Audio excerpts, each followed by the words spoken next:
거룩하신 우리 하나님, 길등교회 성도들과 오늘 또 귀한 만남을 주셨습니다.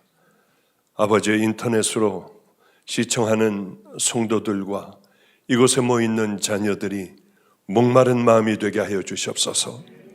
혈루증 여인과 같이 예수님 옷자락 잡는 심정이 되기를 간절히 바랍니다.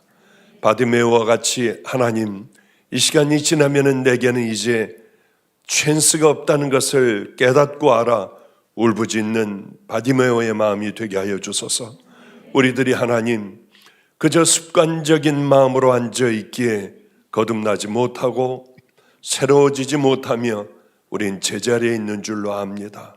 오늘 성령님 두루 다니시며 닫혀있는 마음들을 열어주시고, 아버지여, 오늘 뜨거운 마음으로 우리가 함께 이 집회에 임할 때에 오늘도 기적의 하나님 우리에게 보여주시기를 기뻐하시는 그 하나님의 놀라운 능력이 임하는 은혜가 임하게 하여 주시옵소서. 동영상으로 시청하다 일어나게 하여 주시고 회복되게 하여 주시고 모든 길들이 풀리고 열리는 은혜가 임하기를 간절히 소망하오며 구주 되신 예수님 이름으로 기도드렸습니다. 아멘. 아멘. 정말 오늘 제가 저는 잊어버리고 있었습니다. 여기 오는지요. 왜냐하면은 우리 공동체가 다른 공동체가 많기 때문에, 가령 예를 들어 제가 여기 2번씩 왔다, 주일 예배를 몇 번 여기서 제가 드렸다 하면은 또 저쪽에서 해달라고 하면 안 갈 수가 없고요. 그렇기 때문에 참 곤란하기 때문에 그저 집회 이렇게 한 번 하는 걸로 끝내자 했는데, 갑자기 그저께 전화가 왔더라고요. 임진영 목사한테 전화가 와서, 목사님 이제 춘천에서 크림빵이 곧 도착할 겁니다. 왜냐하면 크림빵을 제가 춘천 크림빵을 엄청나게 좋아해요. 오늘 사모가 그러더군요. 그게 정말 맛있어요 목사님? 아니에요. 맛있는 게 아니라 우리 유치원 때 또 교회에서 초등학교 1학년 2학년 때 크림빵을 나눠주는데 그게 그렇게 평생에 잊혀지지 않는 크림빵이 됐는데요. 지금도 언젠가 한번 우리 임 목사가 사다 줘서 먹는데 눈이 밝아지더라고요. 이게 바로 그 초등학교 때 먹었던 크림빵인데, 그런데 참 지혜로운 게 뭐냐 하면은 저는 안 오려고 했어요. 이제 형평을 맞추기 위해서 다른 데 어려운 데도 내가 좀 다니고 여기 또 온다고 하면 몰라도 매달 이렇게 오는 거는 아니다. 안 오려고 했는데, 목사님 크림빵 받으셨습니까? 안 받았는데 한 박스가 오늘 아마 6시, 7시쯤에 들어갈 겁니다. 그리고 목사님 수요일 날 집회 있지 않으셨죠? 그걸 내가 왜 잊어? 그럼 알았어. 그리고 알았어, 내가 가도록 할게 해서 저는 얼떨결에 부지런히 설교를 준비하고 오늘 이렇게 나왔습니다. 목회를 하고 또 성도들과의 관계뿐만이 아니라 제 주변에는 많은 목회자들이 있습니다. 전도사도 또 한참 이제 목회를 해 나가는 중인 친구도 있고요. 병아리 신학대학 다니는 애들도 있고 대학원도 있고 여럿이 있지 않습니까?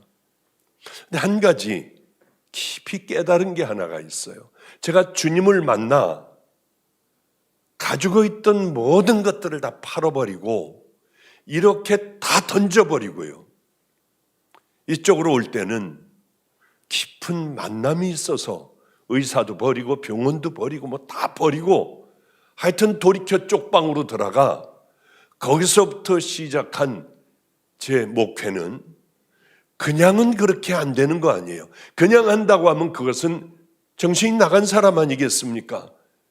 저는 그러한 지난 주님과의 만남이 있었습니다. 내 인생은 이제 끝났다고 생각했던 것이 39이에요. 제가 벌써 70이 됐더군요. 그런 만남서부터 시작을 하여 그저 세상에서 잘 살다가 주님을 만나 맨 밑바닥으로 가 노숙하는 사람들하고 깡패들하고 길거리에 있는 애들 본도 하고 있는 애들, 얘네들하고 함께 알코올 중독자들하고 살아간다고 하는 건 엄청 힘든 거예요. 저도 냄새나는 사람이 되었으니까요.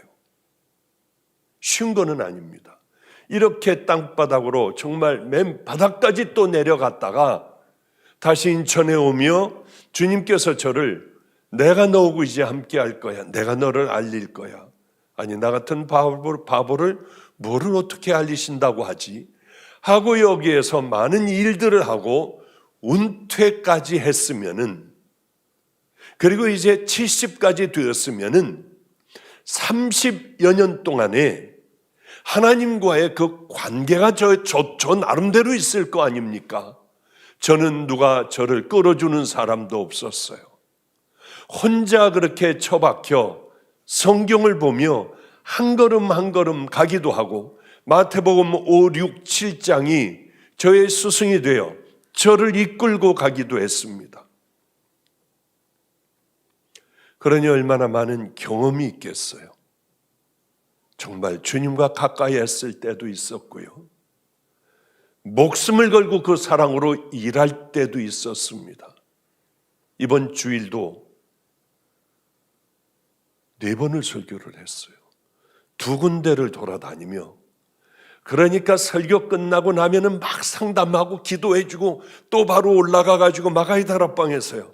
그 다음 8시 예배 드리고 그 다음에 10시 예배를 드리고 상담하고 막 차를 타고 또 필그림 성교교회 가서 거기서 또 그 목사가 지금 담임 목사가 이 아프리카 갔으니까 또 거기에서 12시 말씀 전하고 상담하고 밥 먹으면서 상담하고 기도해주고 2시까지 하니까 굉장히 지치더라고요. 왜 그런 줄 아세요? 나름대로 한번 최선을 다해보려고요. 나이 먹었다고 하여 주일날 한번 설교하는 게 아니라 마지막에 가장 생명을 다해 한번 내가 이 믿음의 길을 걸어가야겠다. 그리고 또 하나가 있어요. 생명을 들이지 못하고 게을른 목사들에게 본보기가 되려고요. 나이 먹은 나도 이렇게 달려가. 어쨌든 간에 제가 이 나이, 이 기간 동안에 많은 것들을 경험하고 하나님의 살아 역사하심들, 기적들, 장님도 눈을 뜨고 별의별 많은 일들을 해가며 여기까지 왔으면은 그래도 뭔가 노하우라는 게 있을 거 아니에요. 그런데 이 노하우라고 하는 것을 성도들에게 모든 걸 다 전해주고 싶어요. 남김없이 주변에 있는 목사들에게 전부 남김없이 다 주고 싶어요. 그래서 우리가 주님 앞에 갔을 때는 너 잘했다, 너 수고하고 애썼다 하는 그 노하우가 있지 않습니까? 어떻게 가면은, 아니 또 뭘 하면은 하나님께서 엄청 기뻐하시고, 어떠한 마음으로 우리가 목회를 하면 하나님은 쳐다보시지도 않는 이런 많은 부분들이 있을 거 아니에요. 이걸 전해주면 성도들은 듣겠습니까? 안 듣겠습니까? 저를 내가 들어야 해. 그래, 여러분, 이건 제 유언으로 알고 오늘 마지막 설교같이 제가 하겠어요. 여러분들 철저히 이것만큼은 한번 붙들고 가보세요. 제가 한번 여기까지 오느라고 싸우고 악한 마귀들은, 사단들은 우는 사자들처럼 우리를 넘어뜨리려고 하는데 이렇게 하니까 안 넘어질 수가 있어요. 안 넘어진다기보다는 그래도 갑옷을 입고요, 투구를 쓰고 창과 방패를, 신발을 신고 이렇게 하고 가는 것과 동일합니다. 여러분, 이걸 하셔야 돼요. 그러면 목사들도 그걸 하겠습니까? 안 하겠습니까? 할 것 같지 않아요, 우리 같아서는. 왜냐하면은 이제 20대 애들을 제가 많이, 제 주변에는 20대 애들이 우리 집에 있는 애들도 많아요. 여럿이 돼요. 꽤 많아요. 이 20대 애들에게 불을 질러 놓으며, 야, 너희들 내가 지금 가지고 있는 이것, 하나님을 그동안에 쭉 경험해온 이것을 가지고 너희들의 인생에 믿음의 이것을 가지고 붙들고 살아가면 너희들은 20대지만은 30년간 너희들이 가지고 있는 그 믿음을 그대로 가지고 있을 수 있어. 그러니 이렇게 해봐. 목사들에게 그 얘기를 하면 듣겠습니까? 안 듣겠습니까? 너무 이상한 게 안 듣더라는 거예요. 성도들도 그 길을 그렇게 안 가더라고 하는 거예요. 정말 그러니까 예전에는 제가 당신들은 영적인 정신병자라고 소리를 얼마나 질렀는지 몰라요. 영적인 정신병자가 아니면 어떻게 그저 내 마음대로 살아가고 습관이 된 그 삶들, 집에 돌아가면 습관이 된 그 삶으로 돌아가는, 거기 있어야만 편안한 그런 삶을 어떻게 살아가냐고 하는 거죠. 거듭남의 삶들, 주님이 기뻐하시는 그 결단하는 삶을 아무도 모르지만 마음에 담고 그 길을 그렇게 걸어가지 않느냐는 거예요. 예배도 그냥 와서 보고 가고요. 수많은 사람들이 드리는 거듭남도 없는 예배. 그래, 너무 이상했어요. 목회는 제가 주는 이 바톤을 딱 받아가지고 그 다음 달리는 자가 없을까? 이게 마음이 너무나도 많이 아팠어요. 그런데 이것은 인간이기 때문에 애들에게, 저도 우리 어머니 아버지가 그냥 공부해라, 너 왜 이렇게 공부를 못하니, 임마 공부 좀 해, 엎드려 뻗쳐봐, 그리고 그렇게 때리셔도 이거 왜 해? 여러분들도 그러잖아요. 그리고 안 하잖아요. 놀고 놀고.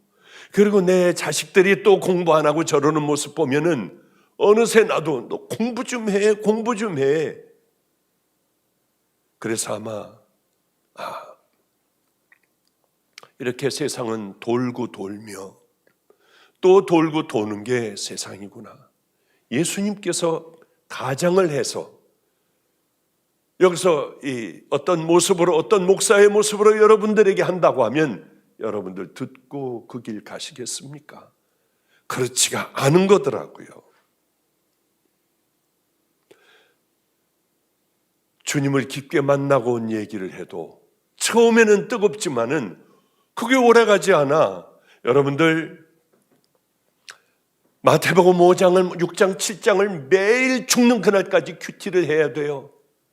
가만히 있지 말고 자면서 딴짓하고 이렇게 이거 보고 그러지 말고 딴 거 듣지 말고 여러분들 성령님과 함께 같이 얘기를 하세요.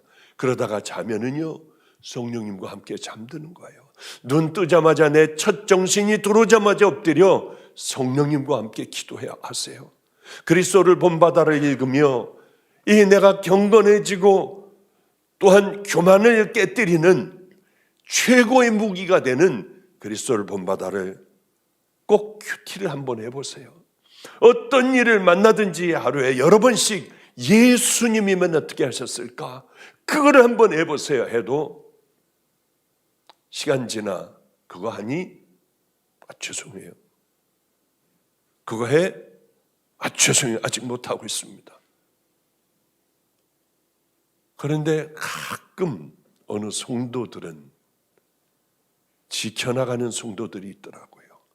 그분들로 위로를 받고 때로는 너무 힘들어 쥐야 하고 소리 지르고 설교를 하고 악을 쓰고 소리를 지르고 제 방으로 들어갈 때가 있어요. 가장 중요한 건 여러분들과의 짧은 만남이 여러분의 신앙을 확고하게 주님 앞에 가는 그날까지 단 한 가지 믿음으로 살아가시는, 오늘 그것 하나 잊지 않으시는 귀한 성도님들 되시기를 주님의 이름으로 축복합니다. 오늘 뻔한 얘기예요. 그렇죠? 여러분 다 아는 얘기예요. 제가 뭘 얘기할지 어떤 예화를 들지도 여러분 아마 다 알 거예요. 이스라엘 백성들이 40년 동안 광야 생활을 했습니다. 다 죽었어요. 그죠? 왜 죽었어요? 불평 원망한 거예요. 하나님께서 내가 너 이렇게 주리라. 그러니까 우리 절대 하지 말아야 할 것은 하나님께서는 다 광야에서 죽게 만드셨습니다. 이건 2세대가 들어가는 이야기입니다. 왜 그랬나? 그럼 우린 그걸 찾아가지고 내 평생에 이건 안 해야겠다 하는 마음이 있어야 하지 않습니까? 그냥 읽는 것이 아니라, 그냥 듣는 것이 아니라 절대로 나는 하나님 앞에 불평, 원망 안 할 거야. 내가 암에 걸려 죽어가도, 내 자식이 죽어가도 나는 하나님 앞에 엎드려 십자가 밑에 기도하지, 내 일평생 주님 앞에 갈 때까지 나는 하나님을 향한 불평, 원망 안 할 거야. 또 신약으로 넘어와 보면은 예수님께서, 그 귀한 예수님께서 이 독사 이 자식들아, 회칠한 무덤 같은 이런 더러운 놈들아 막 이러시잖아요. 서기관 바리새인들에게. 왜? 이중적이니까요. 나는 가면 뜯어버리고 하나님 앞에서 난 정직한 얘기만 할 거야. 안 돼도 또 한 번 다시 싸워 정직하게 되고요. 말 잘못하면은 부끄럽기가 짝이 없어도 나는 모르고 이렇게 얘기를 했습니다. 사실 그게 진실이 아니에요. 하나하나 이렇게 고쳐가는 거예요, 나를. 이 두 가지만큼은 절대로 해서는 안 되죠. 이제 부모들이 다 죽었어요, 형제들이. 그리고 40년 동안의 힘든 광야 생활이 끝나고 가나안 땅에 들어가는 첫 관문을 만나게 된 거죠. 그런데 여리고성이요, 길게 여러분들 알고 있는 내용은 제가 그렇게 길게 얘기하지 않을게요. 여리고성을 만났는데 하나님께서 황당한 말씀을 하세요. 일주일 동안 매일 하루에 6일 동안은 한 바퀴씩만 돌아라. 말하지 말고. 마지막 날에는 7바퀴씩 7바퀴를 돌고 소리를 질러라. 그럼 성이 무너질 거다. 여리고성 굉장히 튼튼한 성이에요. 이거를 무너뜨리려면은 뭐 좀 뭘 쏴대기도 하고요. 그리고 뭐 사다리 같은 거 놓고 그냥 막 올라가서 이렇게 공격도 해야 되고 활도 쏴야 되고, 아니면은 저것들을 물의 근원들을 다 막아버려 스스로 기어나오게 하든지요. 뭐 이런 방법인데 황당하기가 짝이 없어요. 말하지 말아라. 왜? 우린 그런 상황 만나면 또 원망, 불평, 말도 안 돼. 이 여호수아가 저거 지금 잘못돼 있어. 별의별 이야기를 다 할 거 아니겠습니까? 어쨌든 간에 성은 무너져 버렸습니다. 하라는 대로 그렇게 하게 됐어요. 어떤 비결이 있을까요? 여기 무슨 일이 있을까요? 방법이 있어요. 하나님을 믿는 믿음으로 말씀하신 대로 확 그렇게 해버린 거예요. 저는 목회를 해나가며 순종하기가 어려울 때가 얼마나 많은지 몰라요. 너무 힘들어요. 두렵기도 하고, 아니 만약에 이렇게 했다가 이렇게 되면은 쟤는 죽는데 어떻게 해? 죽는데 죽음 앞에 놓고 하나님의 말씀에 순종한다고 하는 건, 나는 교도소가 잘못하면 왜 이렇게 만들어 놨느냐고 별의별 교도소도 갈 수 있는데, 이럴 때 참 어려운 거예요. 내가 죽고 사는 건 괜찮아. 그런데 이게 다른 사람에 관한 거라고 하면 정말 어렵고 힘들더라고요. 무너진 이유는 절대적인 순종. 오늘 사실 순종이 아니라 복종입니다. 뭐 이런 제목을 달려고 하다가 좀 부드러운 그런 제목을 달았습니다. 절대 순종, 오직 믿음. 이것만 가지면은 앞에 있는 여리고성을 얼마든지 무너뜨릴 수 있다고 하는 거죠. 행동이 중요한 게 아니에요, 그게. 왜? 그럼 다른 성 무너뜨릴 때도요, 가서 하루에 한 바퀴씩 돌다가 7일째 7바퀴 돌고 소리 지르면 다 무너지게 해요. 그게 아니에요. 한 번밖에 없는 사건이에요. 왜? 하나님께서는 이 방법 저 방법 명령하시는데 너희들 순종하나 안 하나, 그걸 가만히 지켜보시잖아요. 저는 이제 옛날의 간증을 거의 안 해요. 그런데 내가 하나님을 많이 떠나왔구나. 너는 죽는 그날까지 그것을 얘기해야 한다. 그럴 때 내가 함께 할 거야. 저는 목회를 하지 않습니까? 같은 얘기를 어떻게 자꾸 해요? 사람들은 공격을 하기 시작을 해요. 이제 그놈의 안성 타령 좀 그만하라고. 저도 모르게 슬슬 피해가기 시작을 했어요. 그러다 보니 남들과 동일한 설교를 하고 있더군요. 내가 왜 그랬을까? 내가 왜 바보 같은 선택을 했을까? 그런 생각 많이 할 거 아니에요. 저도 모르는 사이에 의식을 했다면 했을 거예요. 저도 모르는 사이에 저는 슬슬 접어놨습니다. 그런데 순종에 관한 것 한 번만 여러분 그냥 참고 들어주세요. 안성 타령이에요. 그렇게 힘들게 살아가고 있는데 이제 저기 끝나간다고 하는 터널을 다 와가는 거예요. 호언하기 시작한 거예요. 저는 이제 너무 오래돼가지고 간증을 하려고 하면 틀리는 게 있을 겁니다. 자세히 생각이 안 나요. 이제 나이가 이렇게 되고 힘들게 막 살아오다가 보니까 대충은 알겠는데 자세한 거는 잘 모르겠어요. 그러니 예전 거하고 조금 틀리면은요, 그 날짜가 다른데 뭐 이게 이상해, 위치가 달라, 그런 생각하지 마세요. 전 잘 몰라요. 그래 이제 안 하려고 하다 한번 하는 거야. 안성에서 힘들게 살아가고 있는데 유기성 목사님한테 전화가 왔어요. 우리 여기 PRM인데 PRM은 감리교회 기도하는 그런 단체들입니다. 목사들 모임이에요. 저는 이제 겨우 목사 한 수 받고 이제 뭐가 뭔지도 모르고 남의 뭐 설교도 어떻게 하는지도 모르고 그냥 애들하고 살아가고 뭐 이런 때에 전화가 와서 목사님들 앞에서 설교를 해달래요. 말도 안 되는 소리였죠. 그저 냄새나는 자였고 별 볼 일 없고 그저 이렇게 살아가는 게 내게는 편안한 그런 삶이었으니까요. 그래서 제가 처음에는 전화 잘못 거셨다고 했어요. 그랬더니 그러지 마시래요.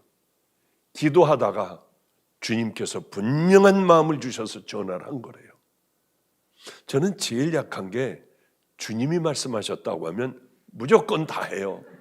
그래서 무조건 그렇게 그저 주님께서 어떻게 해주시나 나는 아무것도 모르는데 그날은 점점 다가왔습니다.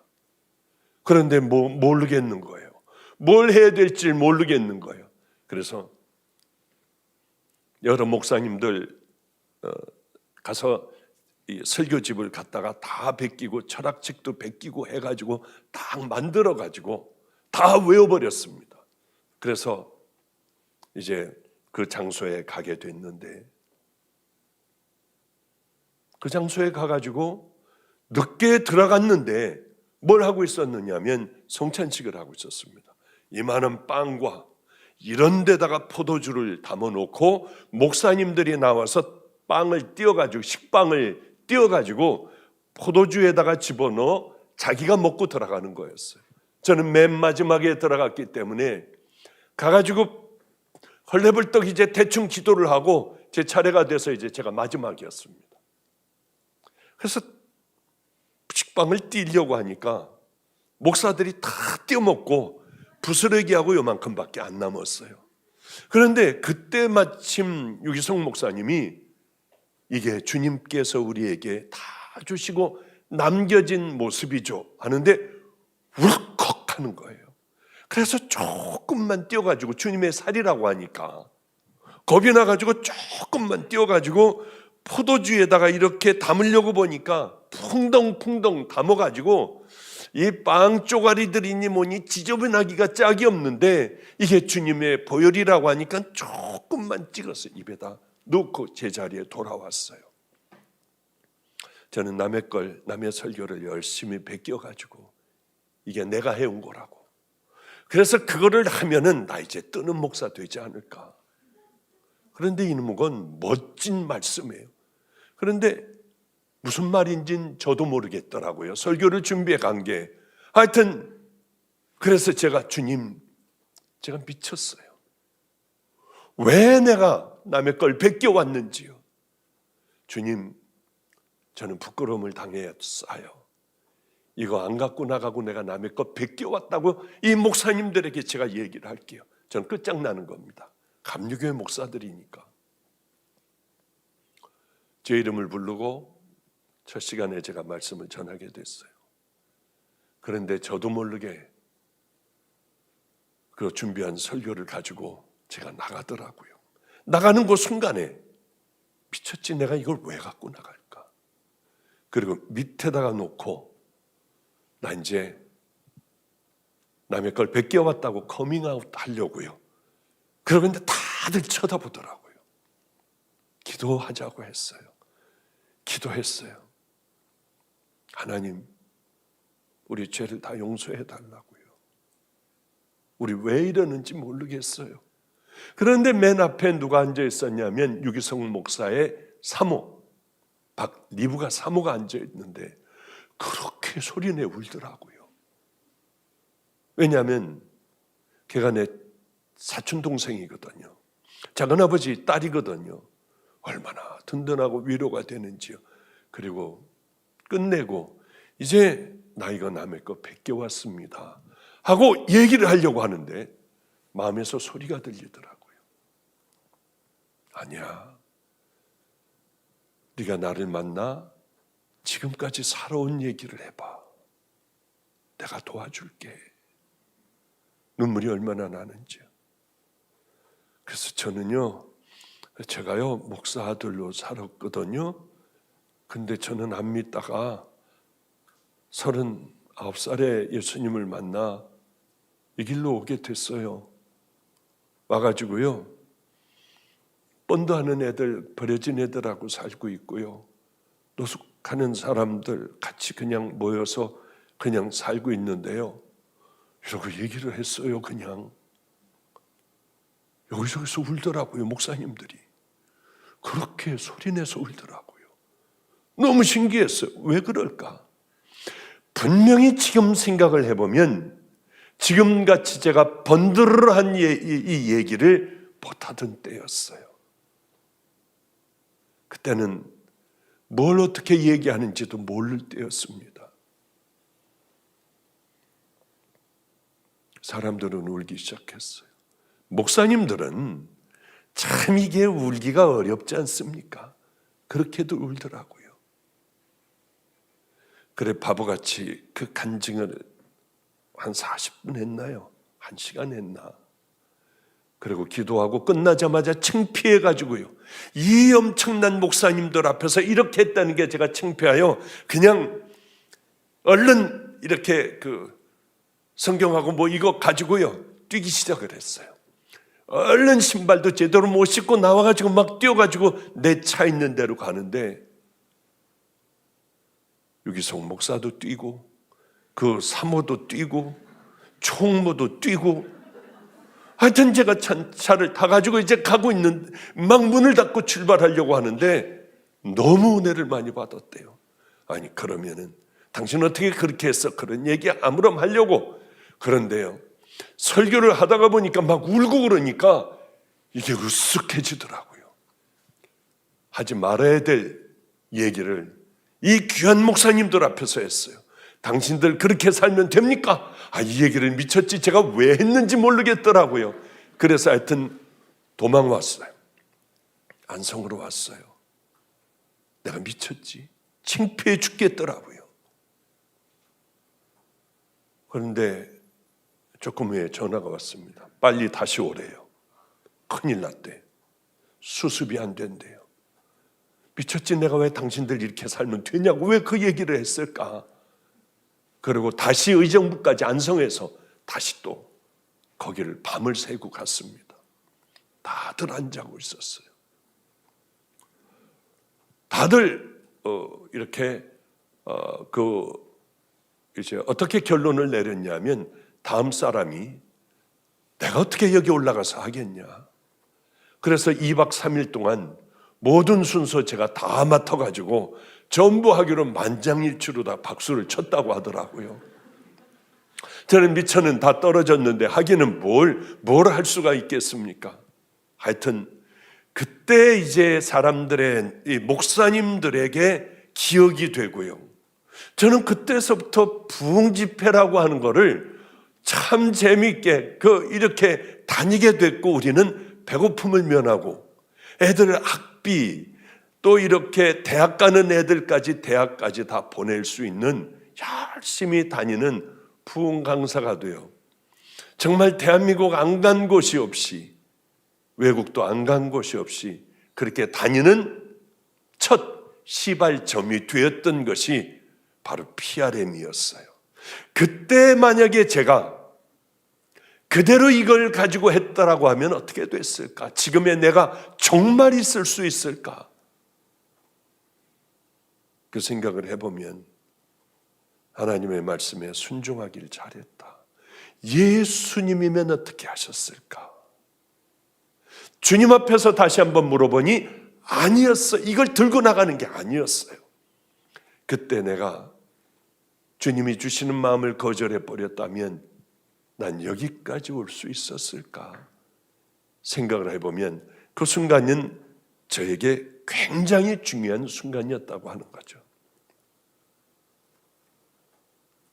사실 하나님께서는 이스라엘 백성들에게 너 하루에 한 번씩 돌아, 마지막 날 7번 돌아 하고 가슴 두근두근거리며 주님은 그들을 지켜보셨을 겁니다.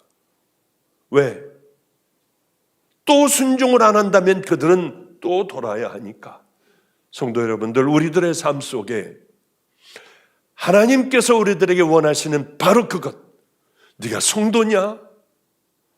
남을 험담하고 하는 그거 버려야 돼. 정직하지 못한 것 버려야 돼. 너 그렇게 남을 상처 주는 것들 버려야 돼. 네 마음에 있는 상처로 남을 자꾸 상처를 주면은 너는 내 자녀가 아니야. 음란을 버려야 돼. 너는 끝까지 세상에 있는 탐욕들을 좀 버려야 돼. 얼마나 많은 주님의 명령이 우리에게 있습니까? 우리는 스스로 알아요. 영적인 우리는 하나님의 자녀들이기 때문에 내가 뭘 버려야 하고 내가 어디서 돌이켜야 하고 지금 내가 해결해야 할 문제는 무엇이고, 원수와 화해하는 네 원수를 사랑하라. 오른뺨을 때리거든 왼뺨도 돌려대. 난 누구하고 화해하고 내 마음에 맺힌 것을 난 어떻게 용서해야 하는가? 너무나 많은 우리들에게 질문이 있어요. 그럴 때 나는 어떻게 할 것인가? 예수님이라면 어떻게 하셨을까? 그 편을 택해야 합니다. 너희는 외치지 말며 너희 음성을 크게 들리지 말아라. 떠들지 말아라. 너희 입에서 아무것도 내지 말아라. 왜? 그때부터 너희들은 죄악을 범하기 때문에 여리고성은 무너질 수가 없어. 그런 입을 다물어라. 오직 여호와는 그 성전에 계시니 온 천하는 그 앞에서 잠잠할지어다. 이유가 없어요. 변명할 필요도 없어요. 우리는 하나님의 일은 하나님의 방법대로만 해야 이 문제는 해결이 되는 거예요. 우리의 문제도 하나님의 방법대로만 해야 풀리는 거예요. 우리 힘으로 그동안 그렇게 죽어라고 열심히 해봤지만 됩니까? 안 되잖아요. 내가 먼저 거듭나고 속 사람이 먼저 하나님의 자녀다워야 그 다음서부터 하나님께서 끌어주시든 모아주시든 세워주시든 할 거 아니겠습니까? 그렇기 때문에 우리는 하나님의 뜻을 모르잖아요. 또 뭐가 하나님의 뜻이야? 이 사람들은 여리고성 돌라고 주님 말씀하셨지만 주님은 내게 말씀 안 하시잖아. 그러면 여러분, 하나님의 뜻을 알려면은 우린 이미 다 알고 있어요. 무엇을 어떻게 해야 될 건가? 설교를 통하여 내가 어떻게 뭐를 십자가에 못 박을 건가? 무엇을 해결해야 할 건가? 그래도 잘 모르겠으면요, 우린 기도 안 하는 사람이에요. 말씀 안 보는 사람이에요. 저는 마태복음 5, 6, 7장을 늘 읽어요. 15년, 20년 전에 읽었던 말씀과 오늘 말씀은 또 다른 거예요. 늘 깊이 깨닫게 해주시고 알게 해줬어요. 설교할 때도 제 이 인터넷을 보면은 파란색, 빨간색, 노란색 아주 지저분하기가 짝이 없습니다. 이건 뭐냐 하면 하나님께서 내게 주시는 말씀. 너 이렇게 해야 돼, 네가 이렇게 해야 돼 하는 거는 동그라미를 치고 거기에 막 별 펼치고 당구장 표시해 놓고 난리를 펴요. 성도들에게 이건 반드시 하게 해야 돼. 노란 줄로다가 열심히 쳐요. 그야말로 여기에는 전쟁터입니다. 내게 선포해 주시는 말씀에 하나님 나 은혜 받게 해주세요. 내가 고치게 해주세요. 남들이 아니라 바로 나예요. 성도들에게는 그래 쉬지 말고 기도해야 합니다. 우리 성경 읽어야 해요. 그래야지 하나님의 말씀을 알 수 있지. 하나님의 방법을 우리가 어떻게 알겠습니까? 백날 가봐야 그 일들을 안 한다면 우린 그저 교회나 왔다 갔다 하고 앉아서 깨닫지도 못하고 굳어진 이 삶을 살아가다가 하나님 앞에 갔을 때에 정말 주님은 뭐라고 하실까? 이런 생각을 깊이 해야 되지 않습니까? 한 번은 기도를 하고 있는데 뜬금없는 기도가 나온 거예요. 이럴 때 제일 황당한 거예요. 왜? 이거는 내 주변에 있는 목사들에게, 부목사들에게, 또 장로들에게 얘기하여 이 일들을 실천을 해야 하는 거기 때문에요. 그런데 이게 뭐야 이거 목사님 잘못됐어요 해보니까 아니대요. 이렇게 되면은 이게 정말 10번을 맞았어도 한 번 맞지 않으면은요 다 맞지 않은 거하고 똑같아요.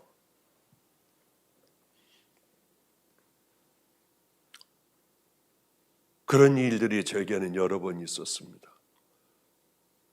우리 장로님의 장모님이 인천 기독병원에 입원을 해 있대요. 그래도 한 번은 가야지. 갔더니 목사님 이제 다 났어요. 이제 폐렴 초기였대요. 그래서 다 찍어봤더니 이제는 내일 퇴원하라고 해요. 아유 제가 좀 늦어서 죄송해요. 그러고 기도를 해드리는데 이건 뭐 임진영 목사도 그때 다 부목사였기 때문에 다 알고 있는 얘기들이죠. 아니야, 폐렴이 아니라 폐암이야. 심한 고통 중에 기침 많이 해서 얼굴에 이렇게 부어 그는 이 땅을 떠날 거다. 회개시켜라. 그러니 말도 안 되잖아요. 폐렴 걸렸다가 이제 기침도 다 먹고 이제 내일 퇴원한다고 하는데 더군다나 장로님의 이런 분이니까 고민을 얼마나 많이 했는지 몰라요. 맞아. 기도해봐도 주님은 동일한 말씀이에요. 그래서 당신은 폐암이다. 그러니까 가가지고 한번 그 검사를 한번 해봐라. 단 거에다가 방사선을 입혀 그냥 단시간 내에 쫙 하고 우리 몸에다가 주입을 하는 게 있는데 그렇게 되고 CT를 찍으면 암이나 이런 것들은 단 걸 빨아들여요. 그렇기 때문에 그렇게 하고 난 다음에 사진을 찍으면은 작은 암서부터 이 모든 게 다 드러나는 그 검사가 있습니다. 그래서 펫CT를 해보십시오. 우리 목사님이 이제 영권 다 잃었다. 다들 난리인 거예요.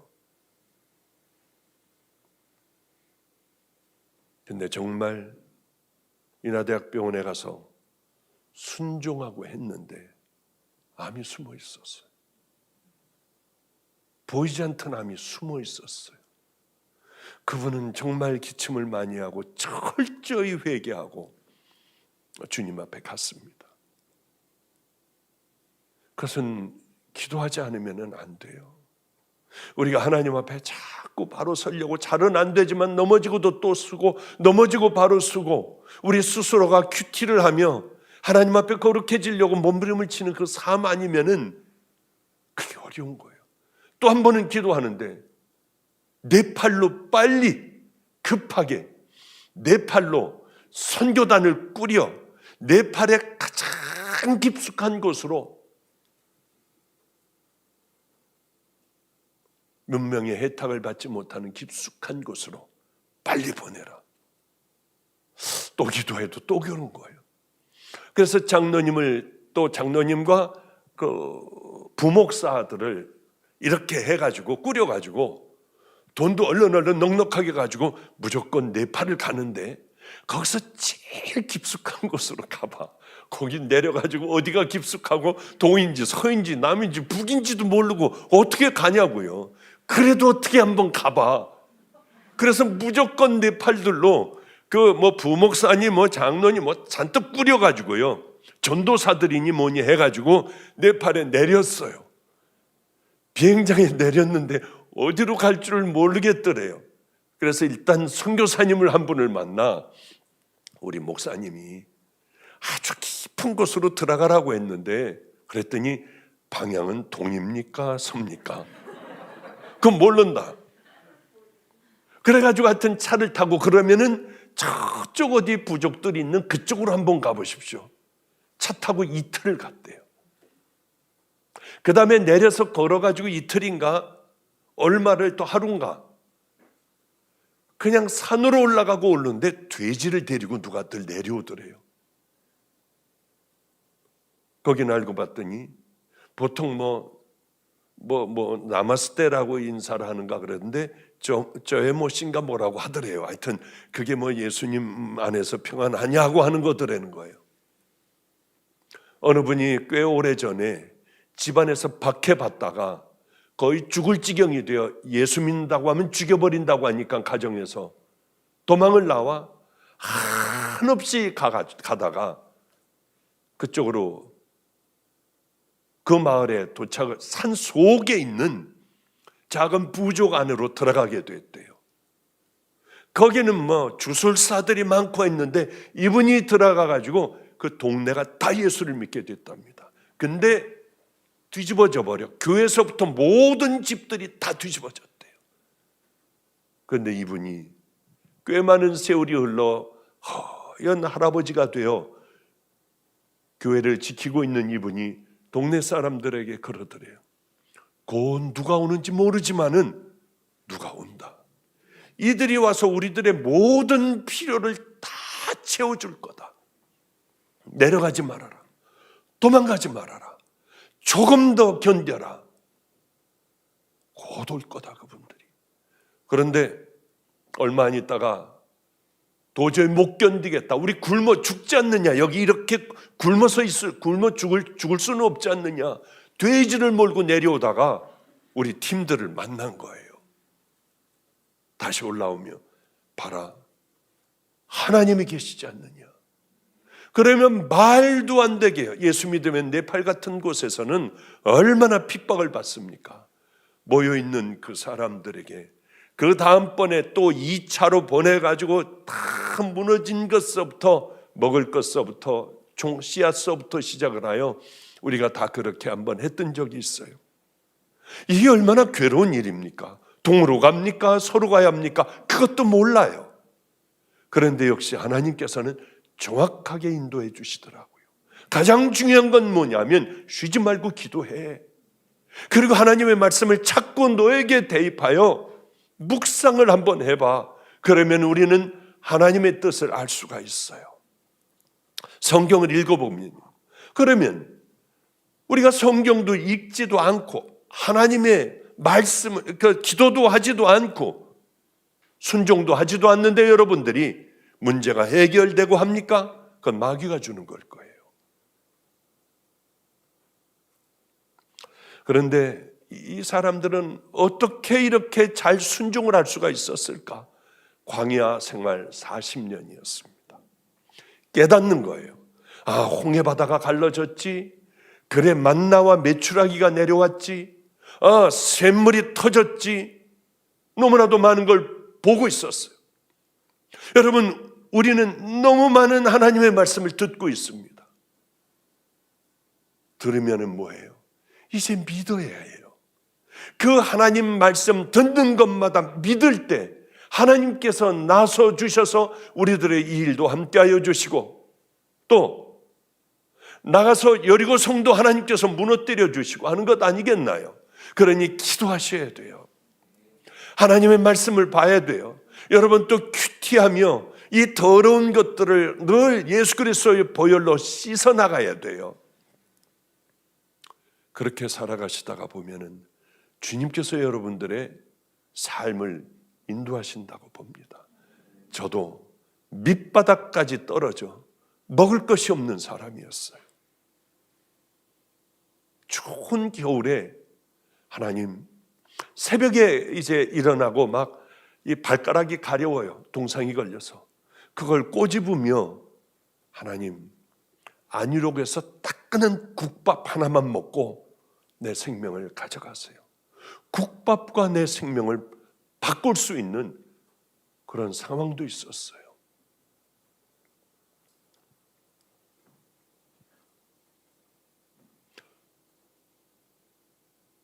그런 어려운 가운데 믿음을 지키기는 참 힘듭니다.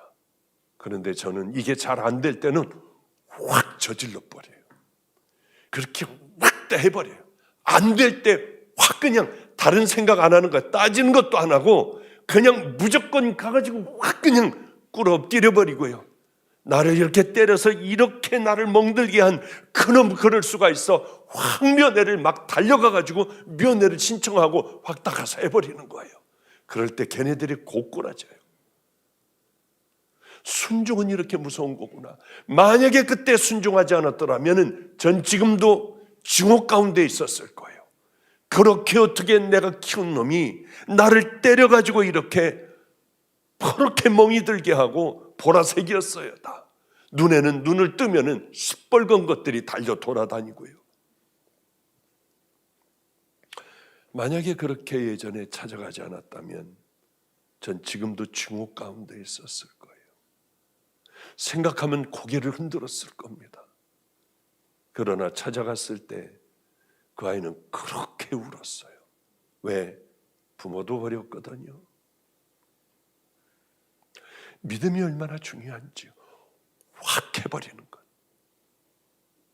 저질러 버리는 것,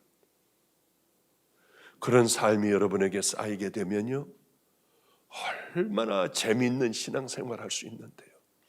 이게 한 2, 3일 전의 일인데 어느 섬에 작은 슈퍼 있죠. 조그만 섬에 왜 조그만 뭐 라면 팔고 뭐 팔고 하는 데 있지 않습니까? 거기 어떤 할머니 한 분이 계셨어요. 할머니는 예수 믿는 분이었는데 제가 설교하는 이 설교를 늘 그 섬에서 휴대폰으로 들으시는 게 낙이었던 모양이에요. 그런데 제가 우리 어머니가 65세시고 아버님이 67세세요. 아직도 늘 건강하세요. 박 목사 승리하고 와. 오늘도 그 말씀 듣고 나왔어요. 얼마나 기억력이 좋으신지요. 이렇게 구부러진 것도 없어요. 어쩌면 그렇게들 오늘도 밑에 있는 목사의 딸 영어를 가르쳐 주시더군요. 또 저녁이 되면은 일본어를 가르치세요. 영어도 가르치고 일본어는 한국말보다 더 쉽게 꿈도 일본어로 꾸신다고 하니까 95세 된 분이에요. 그런데 가끔가다 이제 설교에 이런 설교를 하니까 이 할머니가, 섬에 있는 할머니가, 그래, 그 박보영 목사님네 아버지와 어머니 목도리를 만들어 드려야겠다 하고 열심히 기도를 하며 목도리를 2개를 만들어 놨대요. 그런데 어떻게 전해줍니까? 할머니가 섬에 있는 할머니가 어떻게 뭐 어디에다 전화해가지고 뭘 이렇게 저를 찾고 할 수 있는 방법은 없잖아요. 목도리를 놓고 기도했대요. 하나님, 목사님 어머니 아버지에게 이거 좀 돌아가게 해주세요 하는데 필그림 교회에 청년들이 이정현 간사가 있습니다. 그 간사가 운전을 하고 큰 차를 빌려 청년들을 다 태우고 겨울이면은 전도 여행을 가는데 가다가 하필이면 왜 그 차를 가지고 그 섬으로 들어갔는지 알지를 못해요. 왜? 아니 뭐 충청도니 전라도니 경상도니 이렇게 돌아다니면서 하는데 왜 그 섬으로 들어갔는지, 그 섬까지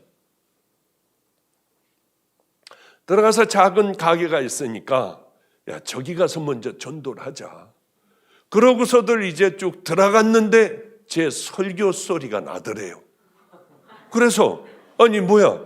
아니 우리 박보영 목사님 설교가 왜 여기서 나옵니까? 그러니까 이 할머니가 벌떡 일어나더니 아니 박보영 목사님을 알아요?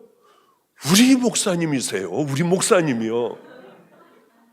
할머니가 눈물이 글썽글썽해서 그간의 사연을 얘기를 하더래요. 그래가지고 이정현 간사가 전도사가 그걸 가지고 우리 집으로 왔어요. 어머니에게 이제 이렇게 목도리를 해드리고 활짝 웃어보시라고 웃으셔가지고 사진을 얼른 찍어서 그 할머니에게 제가 직접 감사합니다. 그리고 보내드렸어요. 그리고 안 되겠더라고. 기도를 해드려야지. 이런 귀한 하나님의 사람에게 기도를 해드려야지 하고 전화를 했더니요. 기도를 넘어가시려고 그래요. 인터넷에 나오는 그 목사님 맞네요. 목사 혼자 그러시는 거 맞아. 목사님 이것도 또 들으실 거야 아마. 맞아 목사님이야. 이건 목사님이야. 그래서 기도를 해드렸어요.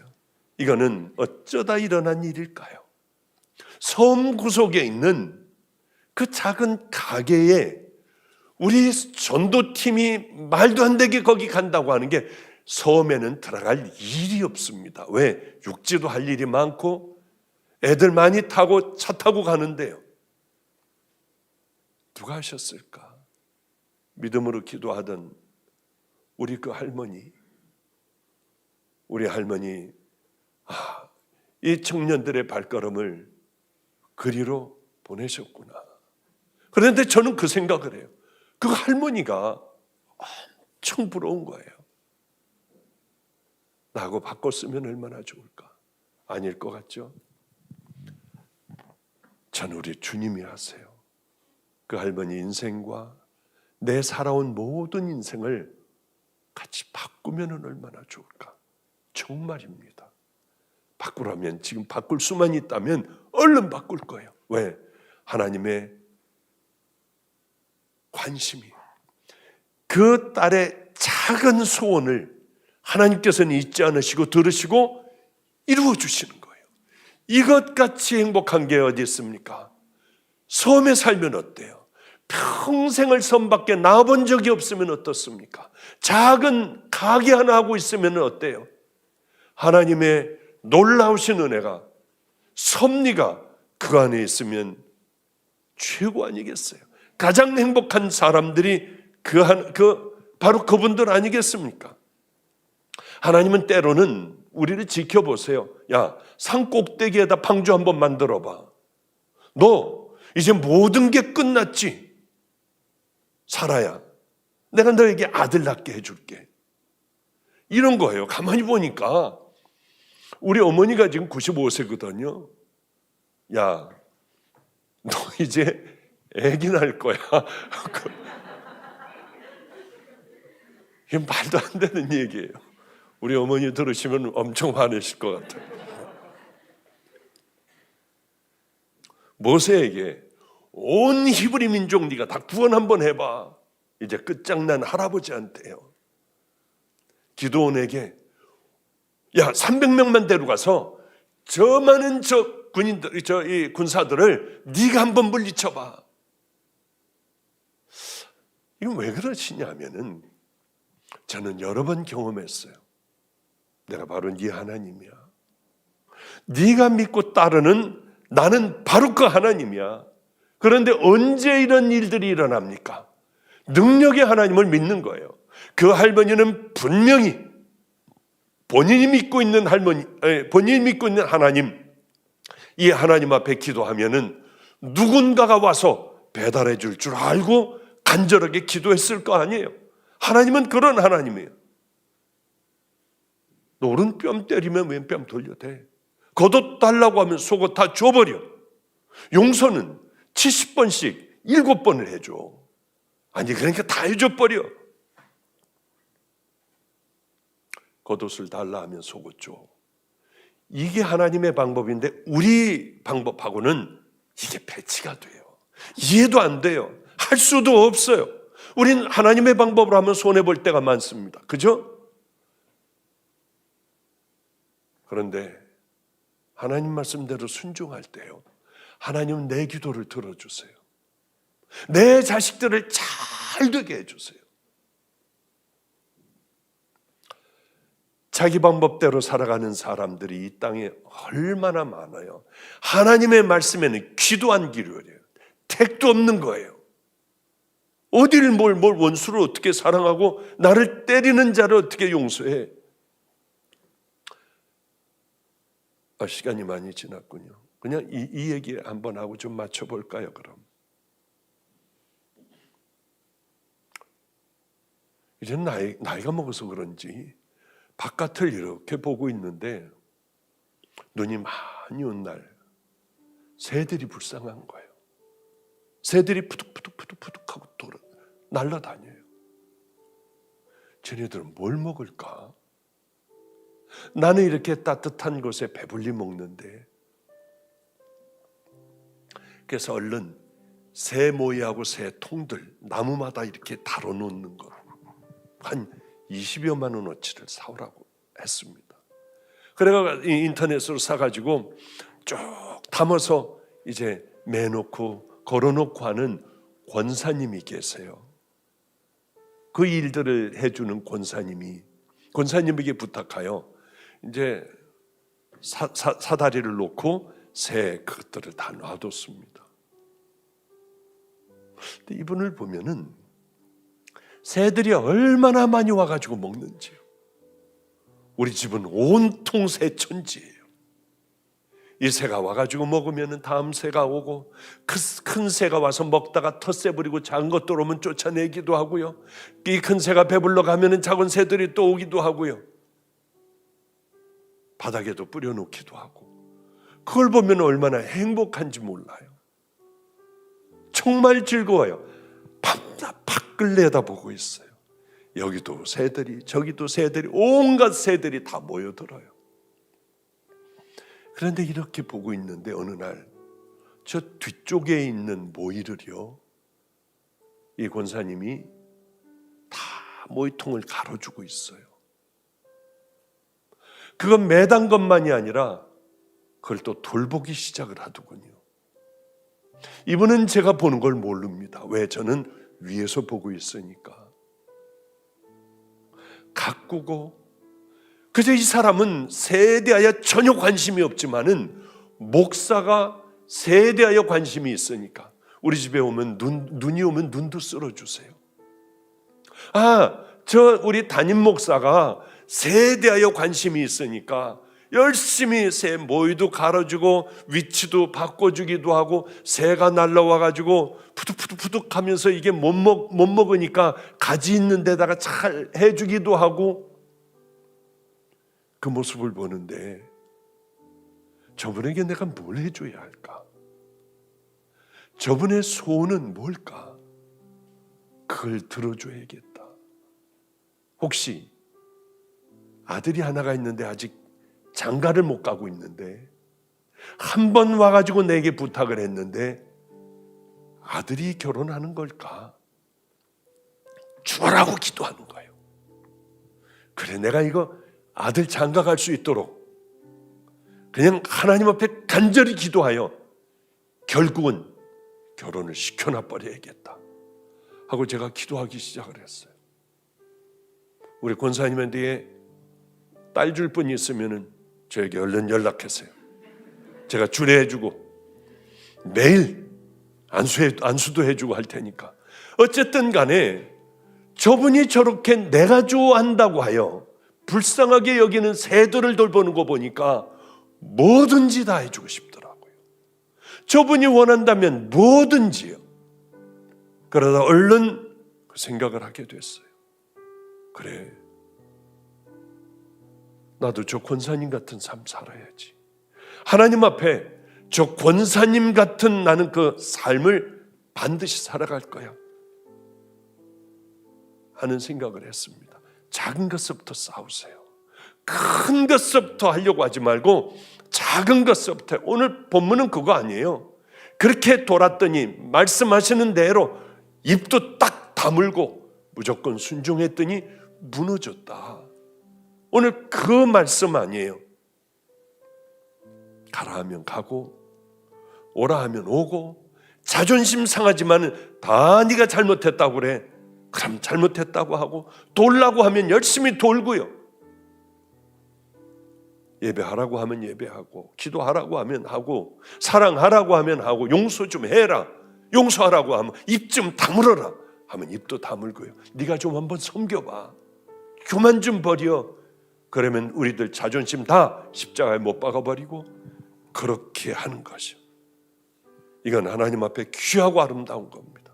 그래서 잠깐 와서 성도님들하고 함께 말씀 전하고 저는 돌아가요. 내 뜻이 아니라 하나님 뜻 한번 해보자고요. 그리고 유언같이 다시 말씀드려요. 마태복음 5, 6, 7장 매일 한 절이라도 좋아요. 심령이 가난한 자는 복이 있나니 천국이 저희 것이며. 그럼 내 심령에는 천국 가려고 하면은 내 심령이 가난해야 되는데 나 뭘로 가득 차 있나? 거짓, 위선, 탐욕, 분노, 열등감 다 버리는 거예요. 하나하나 버리기 시작하는 거죠. 성령님과 늘 샤워하면서도, 쓸데없는 시간이요, 잠자면서도, 운전하면서도, 밥 먹으면서도 그저 그분과 함께 이야기하는 것, 자투리 시간에. 그럼 여러분들 하루에도 몇 시간을 기도하는 거가 돼요. 어떤 일을 만나면 예수님이면 어떻게 하셨을까? 그분이 하셨던 거 확 해버리는 거. 생각하면 안 되니까 그냥 가가지고 아무 생각 안 하고 달려가가지고 확 다 해버리는 거죠. 그리스도를 본받아 365 여러분 다 나눠드렸잖아요. 우린 제 주변에 있는 모든 교회, 모든 성도가 다 이거 하고 있어요. 그렇게 살아가다 보면, 작은 것부터 순종하다 보면 언젠가는 여러분들 순종하는 믿음의 용사들 될 줄로 믿습니다.